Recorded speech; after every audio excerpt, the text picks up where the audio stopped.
Alright guys, one thing that I want to tell everyone that can cause your AC to shut down is a relay.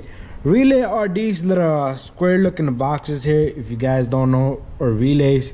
Alright, most cars have relays. Alright, some cars have built into the computer, which you cannot access, you cannot replace. But this car, Toyota Sienna, Honda Accords, Acura TLs, common problem, guys.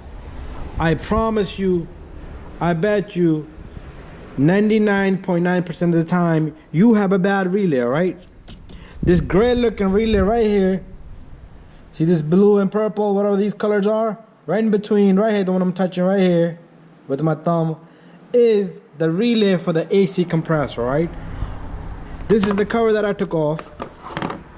Right here it says MG clutch. All right, MG clutch. The light is reflecting so much, but MG clutch. All right, MG means magnet. All right, the compressor on the AC, it works like a magnet. When it gets power, it magnetizes, grabs, then it starts to spin. All right, so always check your relays before replacing a compressor. All right, so check your relay before replacing the compressor. To remove this relay, it's a little difficult. You're not gonna be able to put your fingers in there, but if you can, good. All right, if not, then take your needle nose. All right, all you need is a needle nose. All right, just like that.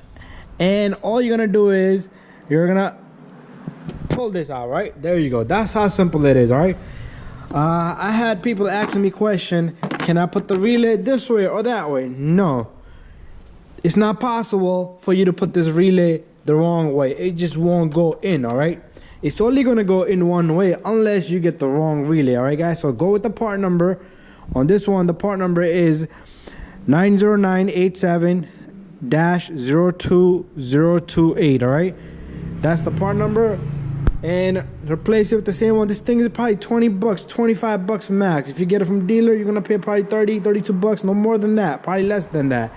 And this, my friends, I have changed so many times in so many cars, and it worked. The reason I always check this is because there's always a lesson for you to learn. One time I changed the compressor and it ended up compressor didn't work.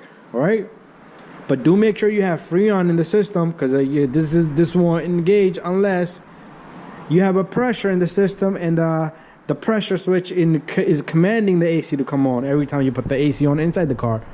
Sometimes, guys, this relay will click, but the contacts inside that it touches are corroded. They have carbon buildup. Over time, it goes on, off, on, off, on, off, on, off. So it builds a carbon in front of the contact. All right, that can cause for the relay to do work, but not energize the power to transfer to the AC compressor. All right guys, so get a new relay. You take the new relay, you can't put it the wrong way, like I said, as long as you have the correct relay, and you push this relay in. Simple as that, guys. That's how this simple it is. All right, also there's always a fuse for AC. All right, so you do check for fuse. It can say AC fuse or it can say MG fuse. All right, magnet clutch fuse. All right, it can say those things, but do check. You can look in here. I'm not really looking for a fuse in here, and the fuse can be inside the car, or it can be in a different position. Then every car is a different. Like Acura MDX, they have fuse box right there. All right, someone has it here. Hondas have it here. But anyway, guys, do check that. Simple as that. Thank you for watching, and don't forget to subscribe, share, and like all of my videos.